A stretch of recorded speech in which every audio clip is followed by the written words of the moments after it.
All right, let's just jump right in. We're talking about a character today who is, well, he's not just inspired by philosophy, he is philosophy, a living, breathing embodiment of an idea. His origin story? It's not a lab accident or a radioactive spider. It's a full-blown metaphysical argument. And really, that's the perfect way to think about it. This isn't your typical hero story. Forget the capes, forget the cowls. In this world, the real weapons, they're ideas. The battles are fought over the very nature of reality itself. It's high-concept stuff. So that brings us to the big question, right? The mystery we're going to unpack. How on earth does some dusty 200-year-old essay become the literal blueprint for a living weapon? A guy who can bend reality just by thinking about it? Well, it all kicks off with a really radical idea. So first, let's look at that blueprint. Because to get the character, you have to get his instruction manual. And this isn't just, some flavor text backstory. This is the actual source code for his entire existence. Now, this text is fascinating stuff. It's called the Oldest System Program, or OSP for short. And this is a real document, a bit of a mystery from the peak of German idealism. Think of it like a call to arms, but for your mind. And for one particular aristocrat, it became a total obsession. And you have to understand, the OSP was wildly ambitious. It looked at the world, at the state, and saw this cold, heartless machine just grinding people down, turning us all into cogs. So it demanded something completely new. It wanted a mythology of reason, a way to basically fuse our inner thoughts with the outer world, to make life feel beautiful and whole again.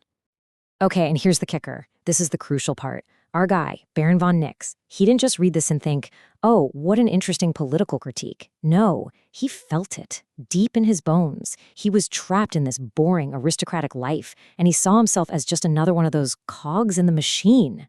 So he makes this incredible decision. He's not just going to read the manifesto, he's going to become it.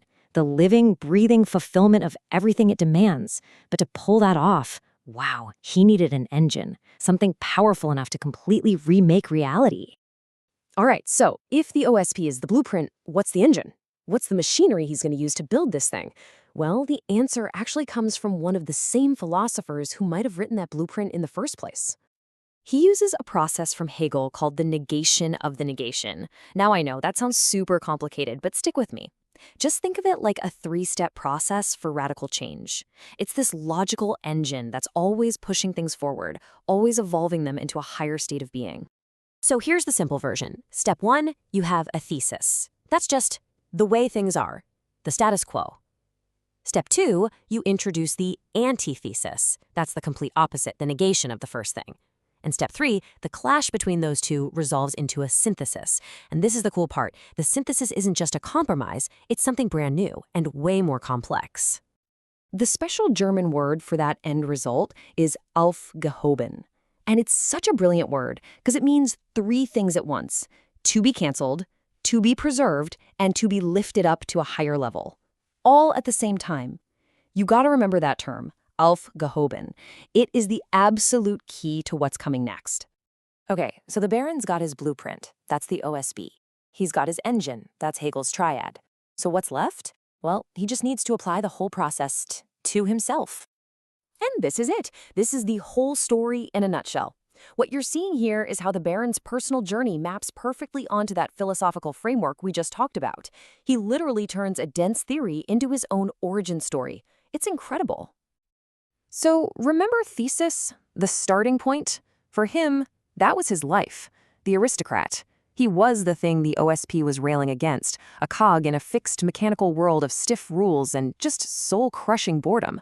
That was his reality, and that reality had to be destroyed. So for his antithesis, he goes all in. He performs this forbidden ritual, an act of what's called supreme intellectual violence upon himself. This is the first negation.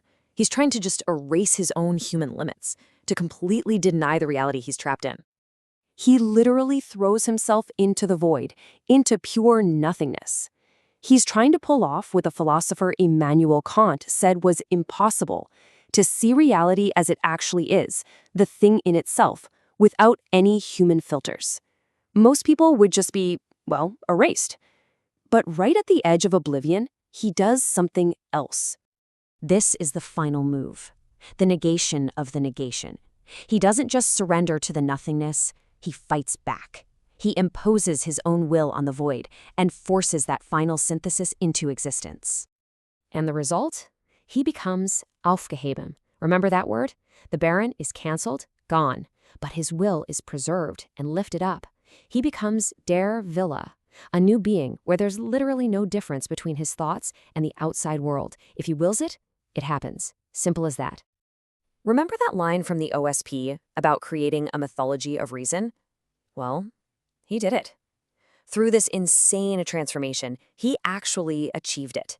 He became a living idea, an aesthetic force where truth and beauty are the exact same thing.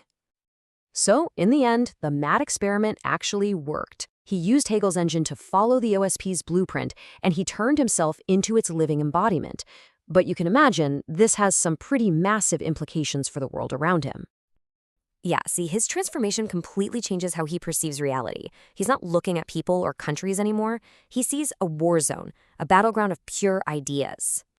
He sees the zeitgeist, the spirit of the age, not as just some cultural trend, but as a living, psychic predator. It's an idea that literally feeds on our attention, on our belief. It's trying to become real, to cross over and consume everything. And that's really the thought I want to leave you with. This character, der Wille, he fights these monstrous ideas that are trying to take over his world by hijacking people's minds. So, when you look at our own world today, with its constant ecosystem of information, ideologies, narratives, all battling for our attention, you've got to ask yourself, right? What powerful ideas are feeding on us right now? And which ones are trying to become our reality?